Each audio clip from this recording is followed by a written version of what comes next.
Halo teman-teman semua, perkenalkan nama saya Madonna Semiring. Hari ini saya akan mengajak teman-teman mengulik salah satu cerita rakyat Sumatera yang cukup terkenal, yaitu Putri Hijau. Di sini saya akan mengereaction salah satu video akun YouTube, yaitu Romauli Edukasi. Nah, landasan dari teori-teori yang akan saya paparkan adalah pemahaman saya yang saya dapatkan setelah membaca salah satu buku, yaitu Arkeologi dan Karakter Bangsa yang diterbitkan oleh Balai Arkeologi Medan. Oke, tanpa berlama-lama, mari kita let's go.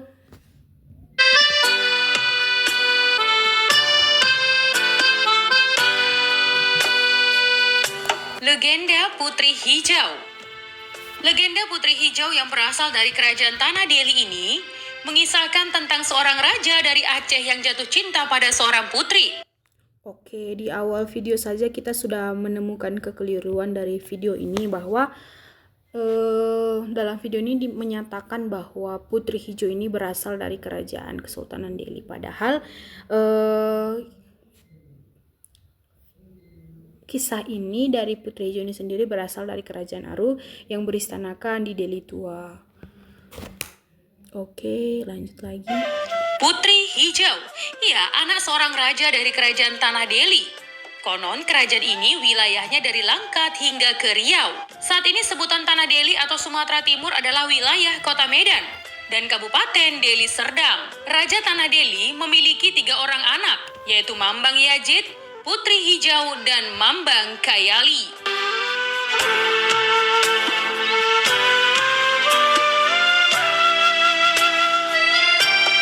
Sebelum Raja mangkat, beliau berpesan kepada putra-putrinya agar saling menjaga dan melindungi satu sama lain. Ya teman, Mambang Yajid menggantikan ayahnya sebagai anak sulung dan pengganti kedua orang tuanya yang telah tiada. Mambang Yajid tidak melupakan tanggung jawabnya, untuk memperhatikan kedua adiknya. Mereka bertiga dicintai rakyatnya dan dipercaya sebagai penjelmaan dewa.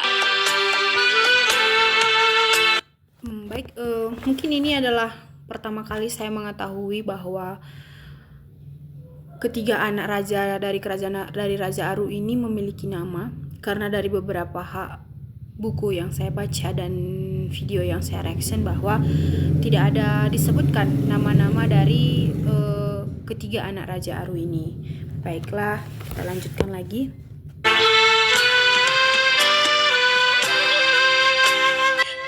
Mambang Yajid tumbuh dan menjelma menjadi pribadi yang matang dan bijaksana. Putri Hijau yang sangat cantik mendapatkan namanya karena dari dalam tubuhnya memancarkan cahaya berwarna hijau. Dia senang sekali berjalan-jalan di taman kerajaan. Ia di bawah sinar bulan purnama.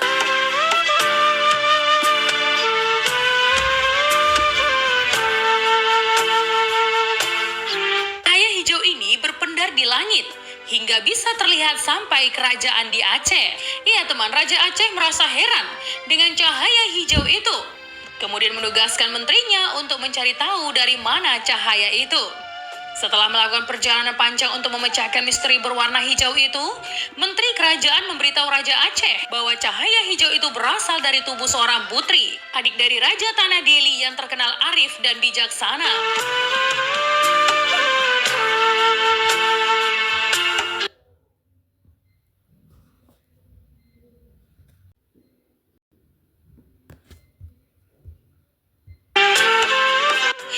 Siang dan malam Raja Aceh memikirkan Putri Hijau.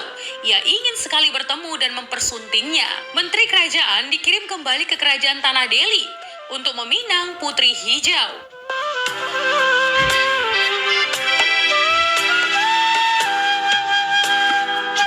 Nah teman, Mambang Yajid adalah seorang raja yang bijaksana. Dia menghargai keputusan adiknya. Putri Hijau mengatakan, ia belum ingin bersuami. Keputusan ini disampaikan dengan hati-hati oleh Mambang Yajid kepada utusan Raja Aceh. Penolakan pinangan ini membuat Raja Aceh murka. Ia memberi titah agar seluruh kapal lengkap dengan senjata dan prajurit disiapkan dan berlayar menuju kerajaan Tanah Deli.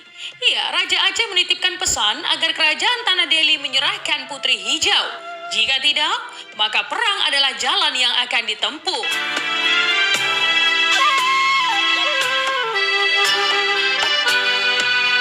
Perang itu pun pecah teman, dan berlangsung berhari-hari. Mambang Kayali mengubah dirinya menjadi meriam, menembaki prajurit kerajaan Aceh. Tetapi meriam itu akhirnya patah menjadi dua bagian. Satu terpental ke Aceh, satu lagi ke tanah Delhi. Lalu Sultan Aceh mengirim pahlawan Panglima Gocah untuk menyerang kerajaan Haru. Tapi karena bentengnya sangat kokoh, pasukan Aceh gagal menembusnya, teman. Ya, menyadari jumlah pasukannya yang makin menyusut setelah banyak yang terbunuh, panglima-panglima perang Aceh memakai siasat baru. Mereka menyuruh prajuritnya menabur uang emas ke arah prajurit benteng yang bertahan di balik pintu gerbang. Suasana menjadi tidak terkendali, teman, karena para penjaga benteng itu berebutan uang. Menurut saya, yang punya channel ini juga tidak konsisten ya, karena di awal disebutkan ada kerajaan Delhi, namun di tengah video ini sudah disebutkan lagi kerajaan Aru. Tidak apa-apa, kan kita lanjutkan kembali. Emas dan meninggalkan posnya. Ya, ketika mereka tengah sibuk memunguti uang emas, tentara Aceh menerobos masuk dengan mudah menguasai benteng. Ya, pertahanan terakhir yang dimiliki adalah meriam puntung. Tapi karena ditembaki terus-menerus, meriam ini pun menjadi panas, meledak, terlontar, dan terputus dua. Akhirnya, Putri Hijau diboyong Raja Aceh dengan berlayar kembali ke istananya. Namun sebelum tiba di Aceh, terjadi badai dan angin kencang di lautan.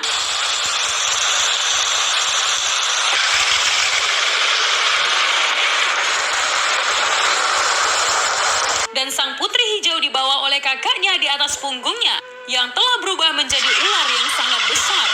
Ya, ia menyelamatkan adiknya melalui sebuah desa, memasuki Sungai Delhi dan langsung ke Selat Malaka. Hingga sekarang, teman, kedua kakak beradik itu dipercaya menghuni sebuah negeri dasar laut di sekitar Pulau Berhala.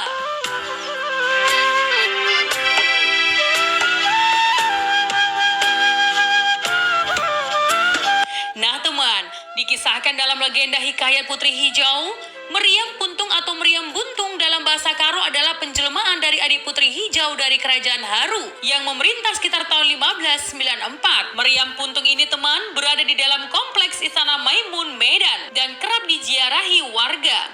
Ya, kisah Putri Hijau lebih populer dibicarakan di kalangan masyarakat Sumatera Utara atau Karo. Pasalnya, teman, di sana terdapat sebuah prasasti peninggalan yang kerap dipercaya memiliki ikatan sejarah kuat dengan Putri Hijau, yaitu meriam puntung. Pasalnya, teman, di sana terdapat sebuah prasasti peninggalan yang kerap dipercaya memiliki ikatan sejarah kuat dengan Putri Hijau, yaitu meriam puntung. Oke, di sini juga ada salah satu kekeliruan yang saya dapatkan dari video ini, bahwa bukan prasasti ya, itu tetap adalah sambungan dari meriam puntung yang terbelah dua. Salah satunya yang dapat kita temui di Istana Maimun dan salah satunya berada di Tanah Karo sendiri, yaitu di Desa Barus Jahe, Sukanalu, Kecamatan Barus Jahe. Baiklah, saya pikir video ini banyak sekali kekeliruan yang saya dapat. Namun saya juga akan memaparkan beberapa fakta ataupun teori-teori yang saya dapatkan di salah satu buku yang saya baca, bahwa Putri Hijau dan kedua saudaranya itu sebenarnya adalah sebuah simbol dari kerajaan Aru, yaitu sebuah kiasan yang dipakai oleh masyarakat untuk membumbu-bumbui cerita tersebut. Karena yang kita ketahui bahwa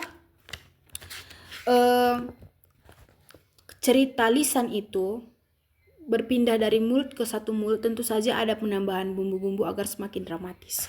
Jadi dalam buku yang saya baca bahwa mitologi Putri Hijau ini merupakan sarana untuk menyampaikan informasi, data sejarah yang terjadi pada masa itu dengan penyerangan kerajaan Aceh ke wilayah Aru, yang dianggap sebagai cikal bakal kerajaan Delhi.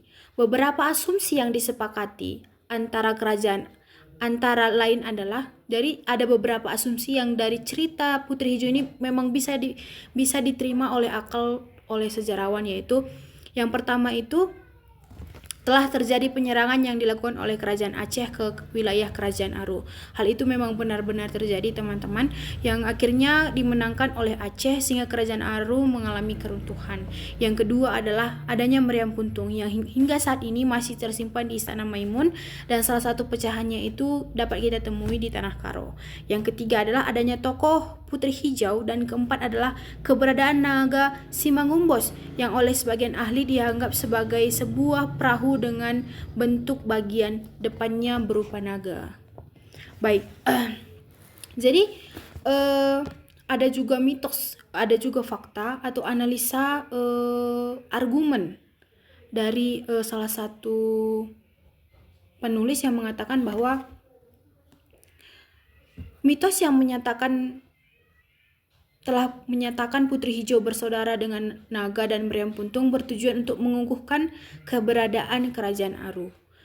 Ketiganya memperlambangkan bahwa Raja Aru mensyahkan dirinya sebagai penguasa dari kerajaan yang ditandai dengan pernyataan bahwa beliau memiliki anak berupa naga. Seperti disebutkan di atas, ular naga adalah roh penguasa tanah. Jadi teman-teman, naga itu dalam salah satu ilustrasi, pemakaiannya itu adalah bertujuan untuk membesarkan raja dan kerajaan tersebut. Jadi banyak yang kita lihat seperti di drama-drama Korea, pakaian dari raja-raja itu, simbol dari raja itu digunakan yaitu simbol naga. Hal ini karena naga itu melambangkan kebesaran raja dan kerajaan tersebut. Yang kedua itu Yang ketiga itu seperti pelambangan atas Putri Hijau sendiri. Jadi Putri Hijau itu melambangkan vegetasi yang terdapat di permukaannya. Dengan adanya pengakuan bahwa Raja Delhi memiliki anak Putri Hijau dan naga menunjukkan bahwa bumi pertiwi beserta vegetasinya serta negara yang dianggap merupakan penguasaan tanah menunjukkan bahwa Raja Aru ingin melegitimasikan dirinya sebagai pemilik yang sah dari bumi Aru beserta isinya. Adapun simbolisme saudara Putri Hijau yang berubah wujud sebagai meriam merupakan penghalusan dari upaya yang dilakukan kerabat istana yang melakukan perlawanan yang tiada hentinya untuk menahan serangan kerajaan Aceh. Jadi dari naga itu melambangkan sebagai kejayaan, kebesaran seorang raja dan kerajaannya. Lalu Putri Hijau itu dilambangkan sebagai kesuburan tanah, kekayaan yang dimiliki oleh kerajaan Aru tersebut. Sedangkan meriam puntung itu melambangkan oleh saudara dan kerabat kerajaan yang terus berusaha untuk membantu kerajaan Aru dari serangan kerajaan Aceh. Untuk pinangan kerajaan Aceh terhadap Putri Hijau itu merupakan penghalusan dari kalimat penaklukan yang dilakukan oleh kerajaan Aceh. Kecantikan Putri Hijau lebih bermakna kesuburan bumi dan alam kerajaan Arus yang sangat terkenal sampai ke Aceh. Hal ini berhubungan dengan ekspansi kerajaan Aceh atas kerajaan Aru yang pada masa itu dipandang merupakan kekuasaan yang akan menjadi pesaing. Dan diserta itu juga yang kita ketahui bahwa kerajaan Aceh sedang kuat-kuatnya untuk mengislamkan seluruh wilayah kekuasaannya. Sehingga dengan pengakuan dari Raja Aru yang memiliki keturunan Putri Hijau dan ular naga Simangumbos, maka Raja Aru secara sah menstabihkan dirinya sebagai penguasa pemilik kerajaan Aru beserta isinya. Pinangan dari Kesultanan Aceh terhadap Putri Hijau tentu saja ditolak sebagai sebuah kerajaan yang mandiri. Keinginan Kesultanan Aceh untuk menjadikan kerajaan Aru sebagai daerah taklukan mendapat penolakan, sehingga Kesultanan Aceh menggunakan cara peperangan. Nah, disebutkan juga dalam mitologi tersebut bahwa Putri Hijau tidak bersedia dan akhirnya melarikan diri. Yang oleh Tuanku Lukman Sinar disebutkan menggunakan perahu dengan motif kepala naga menuju Selat Malaka. Jadi yang dalam video tadi diceritakan bahwa Putri Hijau dijemput oleh saudaranya naga di tengah laut, itu salah teman-teman. Yang dimaksud adalah bahwa Putri Hijau atau kerajaan Aru itu yang dilambangkan sebagai kekayaan kerajaan Aru yang dilambangkan sebagai Putri Hijau, dan naga itu dilambangkan sebagai kapal. Dia itu yang menyelamatkan keluarga kerajaan, seluruh keluarga kerajaan beserta harta kekayaannya untuk pergi ke Selat Melaka dan akhirnya menuju Teluk Jambu Air yang ada di dekat Lok Semawe. Putri Hijau sendiri merupakan cerita rakyat yang sebetulnya bisa dibilang 50-50 kebenaran dan mitosnya gitu, karena ada beberapa hal dalam cerita Putri Hijau itu memang benar-benar terjadi. Jadi ada beberapa yang disepakati oleh peneliti, yaitu Mitologi Putri Hijau merupakan sarana untuk menyampaikan informasi data sejarah yang terjadi pada masa itu berkaitan dengan penyerangan kerajaan Aceh ke wilayah Aru yang dianggap sebagai cikal bakal kerajaan Delhi. Beberapa asumsi yang disepakati antara lain adalah: pertama, telah terjadi penyerangan yang dilakukan oleh kerajaan Aceh ke wilayah Aru yang akhirnya dimenangkan oleh Aceh sehingga kerajaan Aru mengalami keruntuhan. Yang kedua itu adalahnya meriam puntung yang hingga saat ini masih tersimpan di Istana Maimun dan di Tanah Karo yang masih dapat kita kunjungi dan kita lihat. Yang ketiga adanya tokoh Putri Hijau, dan keempat adalah keberadaan naga Simangumbos yang oleh sebagai ahli dianggap sebagai sebuah perahu dengan bentuk bagian depannya berupa naga.